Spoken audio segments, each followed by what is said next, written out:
Hi, Reject Nation. I'm Greg Alba. I'm John Humphrey. We just got back home from watching It Chapter 2. Immediately hopping into this review, I know that It Chapter 1 is, what is it, like the highest grossing horror movie? horror film or of something all like time that, or something. Highest R-rated horror opening or something People like that. still talk about it. It's a great film. So there's a lot of hype going into this. John and I aren't married to the first one as strongly as like other people are. I really liked it a lot. I saw it that one time when we went together. Yeah. And I've never seen it again since. I did see the miniseries, never read the book. You know, I was like, yeah, I've kept my expectations a little bit tempered because in the miniseries, I didn't care for the adult portion. One thing that I really wanted this movie to do good at, and I know you haven't seen it, the miniseries, so you can't say this. I wanted the adult version of the movie to be better than the miniseries, and it certainly is. It's so much better. It is perfectly cast. They got actors that not only look like them, just the performers in general are awesome. They are awesome. It's a great ensemble. To me, the standouts, I'm sure a lot of people have already said this, that Bill Hader as Richie,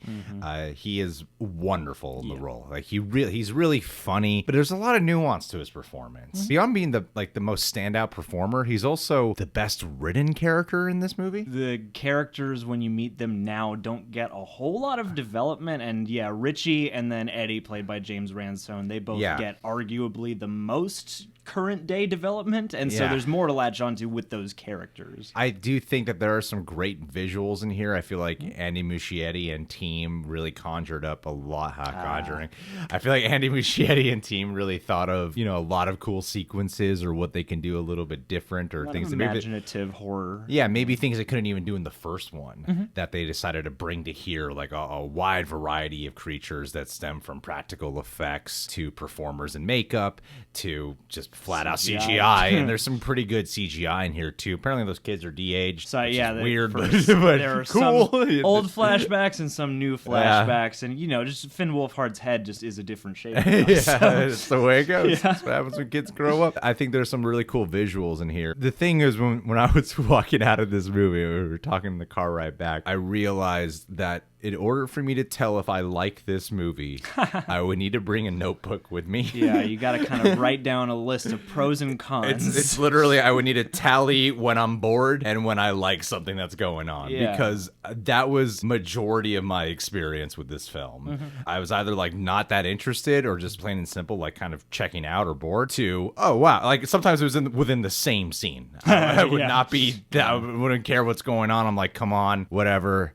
I get it, to, oh, whoa, that was actually a pretty good scene. That was pretty cool what they just did there. That was awesome. Sometimes I would get a little cynical about it because every once in a while it seemed like, to make it interesting or engaging, sometimes the scare stuff felt like random. They didn't integrate into the plot quite as naturally as it did the first time to me. No. Like I said, we are not that married to the first one. I really liked that one. And what I remember from that film was when it was not going for scares, I was still very engaged. That I felt the whole ensemble, the whole Losers Club. I thought the heart was great, and I thought the humor was consistent and really funny. And don't get me wrong, there are times I laughed pretty hard. Yeah. There's a few scenes in here that I could think of right now that really made me laugh. There are some jokes where I felt just kind of out of place or weird.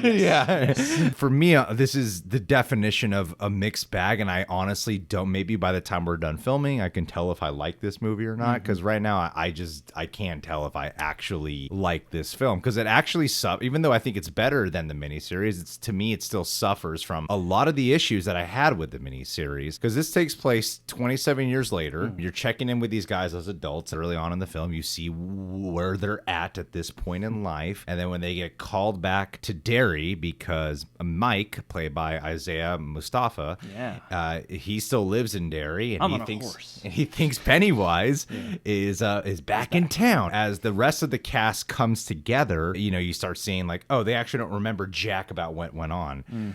And so most of this movie is dedicated to remembering pretty much the first movie or additional flashbacks. The thing with a lot of these flashbacks, while it's cool to see the kids return, so much of those flashbacks I didn't feel were ultimately necessary.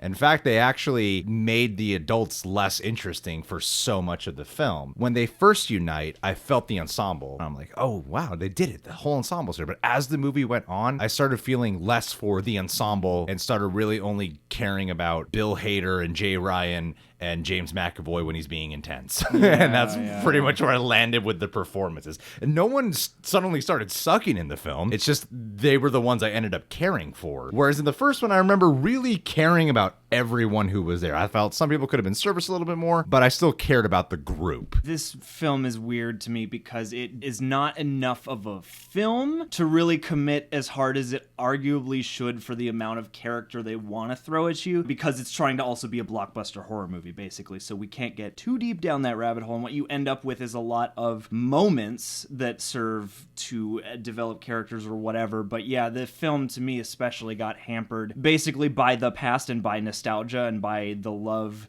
I think that a lot of people just generally have for that first movie, because you could have spent a lot of time endearing us to the adult characters and remembering these things through their adult eyes versus just literally having kind of a greatest hits medley of that first movie plus a few extra scenes. There were so many moments where I'm like, you could still do the whole trying to rediscover the past and rediscover who you were as children, but sometimes I think it actually, that the phrase less is more kind of comes back. There are scenes I can think of that would have been more powerful if you were just watching the adults kind of remember just through like their dialogue or expression, as opposed to, let's check back in with the actual flashback of the kids. Let's have the kids. And then we'll cut back to the adult at the end going, yeah. And then we'll cut to the other adult now, because there's a big portion of this movie where they're all on their own. They have to remember on their own, you know? Well, and that's another thing about the pacing of the movie and the shape of the movie overall, because this has a very brickish plot to me, or pace to me, and part of that is because, especially in the first half, you have these moments that inevitably have to play out 5 or 6 different times so that you can see every different person in the ensemble's little moment with whatever plot piece we're with, and then, you know, Mike Hanlon comes back every now and again to move the plot along. The movie's clunky, and I think what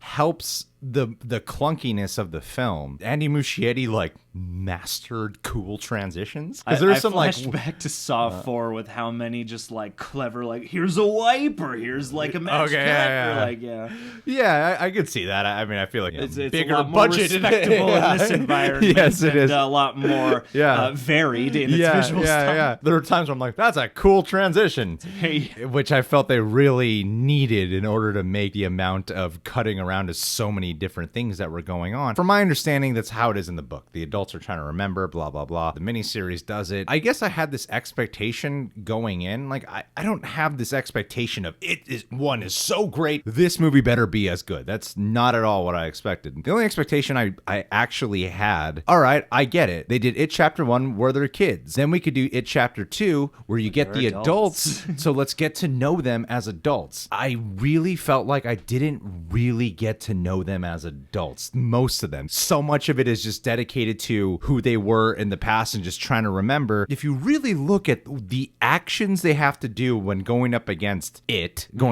Pennywise, it's pretty much the same thing as the first one. Super different. There are some added nuances to what they inevitably have to do here. But yeah, it leaves you with, or left me with, a very just impersonal feeling overall, which is a big bummer.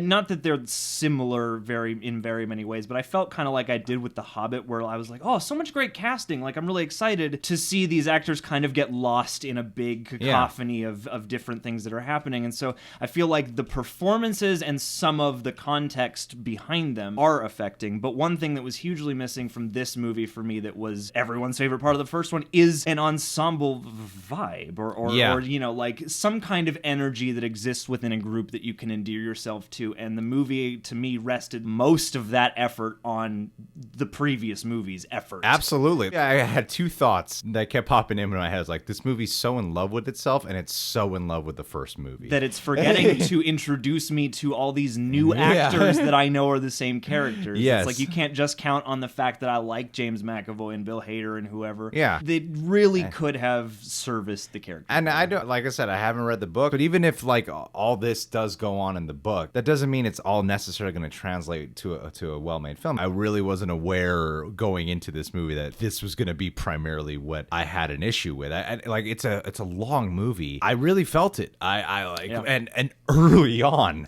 I felt it early on. I'm like, wow, we could have cut out so many of these flashbacks. And then I mean, some of the flashbacks are cool. Every once in a while, a flashback features a cool scare sequence. Does it ultimately move the movie forward? No, it doesn't. It does not. I think you can kind of sum this movie up by saying, or I would, by saying that it has a lot of great parts, but the whole is not necessarily the sum of its parts. Yeah. It's like there are a lot of great scenes, and in fact, when the movie is being a horror movie and doing horror stuff, I liked pretty much all of that. It's just how they chose to link it together and pace it with the characters. Yeah. And I don't know if you noticed this, but we haven't really talked about Pennywise. Pennywise doesn't really feel like a presence to me in this film. I've heard some people say like it could have used more Pennywise. I've heard some people say that they think they use Pennywise more in this film. To me, I don't feel a loop. Even in It Chapter 1, he's not in it the whole time. It's mainly the Losers Club. But at least in that movie, he's a constant looming presence. Yeah. And he has a really powerful impact. And here, the focus, I don't think, is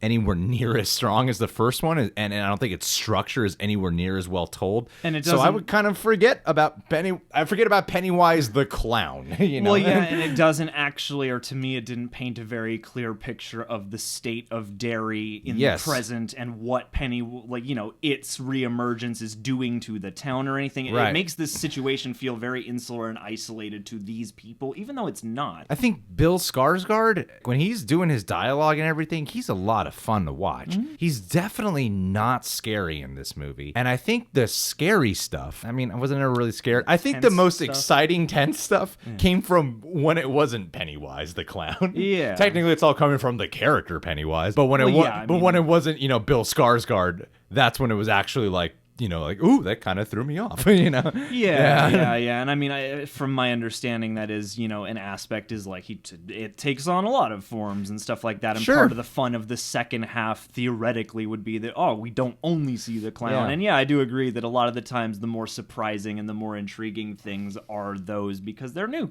And they give a chance for a cool new effect or something. To me, a lot of this felt like rehash, repeat, revisit. I felt like it just could have focused a lot more on who these guys are now and doing some more overall new things. It could have complemented the past and learned from the past, and I don't feel like it did that. Yeah, some of the arcs, I'm a little bit unsure of like what exactly the arcs were for some people. When those scare moments are there, the visuals are there, and the performers are generally really good. The complaints really stand out to me. I couldn't help but be pulled out and just think about why I'm like not enjoying this movie. Yeah. But then sometimes within the same scene, I would end up enjoying it. Who knows? Maybe some stuff might grow on me. There are things about this are really well done. Overall, the impact I felt, I didn't feel much other than I didn't really feel anything unless the movie randomly made me laugh. Or if there was a scare thing they were trying to accomplish. I think the overall conclusion with Pennywise kind of lackluster when you think about it. You know what it is? The first movie had a lot of heart. And this movie's heart, I don't really feel like. I just wanted some other emotion other than just, okay, when's something exciting going to happen? And I felt like the heart was there in the last like 15 minutes of this movie. But that is 2 hours and 30 minutes into this movie. And so I'm like, I'm actually really feeling for this movie now. Instead of just watching this movie. There is. I don't know if I would ultimately come down on the fully negative side, because I do think that there, again, like every aspect of this movie works at some point, even if there is a lot of very straightforward dialogue and stuff. Like, eventually, there are things to appreciate in every faction of the movie. I would need a tally. Yeah, I would. Totally. Just thinking about it as an overall film experience, it doesn't flow as well as the first one, and so you're gonna sit through some bumps lumpy. Yeah. Right now I'm at like if I had controlled the tomato meter, I would say I'm at like 45%. I don't know. See, I'm positive. I'm like, put it at a solid. I feel like this is prime for a solid 50. Just like it depends on just like the sequence of things that you liked, and everyone's gonna have a different one. I mean, most of the opinions are pretty similar. Breezing through the Rotten Tomatoes capsules, I'm like, the positive and negative capsules, most of them sound pretty much the same. It just really seems like some people's tally was a little bit more positive, you know? Or some people's was a little bit more negative, and I'm just like, I don't know. I need to like digest some stuff. I don't know if I'm being too harsh. I was just we were just there. We were just there. Yeah. All right, guys. Well, did you see It Chapter 2? Are you excited to see it? If you haven't, have the reviews been jacking you up? You know what I would love? I would love it if you're one of those people who's already made up your mind about how you're gonna feel about this, and you haven't even seen the movie yet, and you're mad at me for my opinion. Yeah. Those are the best kind of comments. That's a constructive chat to have right there. You guys can subscribe to The Real Rejects, click that notification bell, and I'd like to give a Patron of the Day shout out to a lovely lady named Adelia Chamberlain. Adelia and I were talking recently, and I think I was partially responsible for convincing her to just finally have watched It Chapter 1. She wants to prepare herself to go watch It Chapter 2. She's been drawn to it. That's a great piece of advice. Now, I'm going to prepare. Adelia, if you are an aspiring writer, you currently write quite a bit right now, actually. I would love to know your opinion on this. You have been nothing but kind to us, nothing but just so supportive and considerate and engaging with almost everything we do. I love you. You're amazing. You're a part of our Losers Club. You'd be the Beverly in our Losers Club. You would be our Bev. Yeah. Dude. So are you going to write the poem or am I? I was just hopping straight to the... you know what? Don't worry about it. Yeah.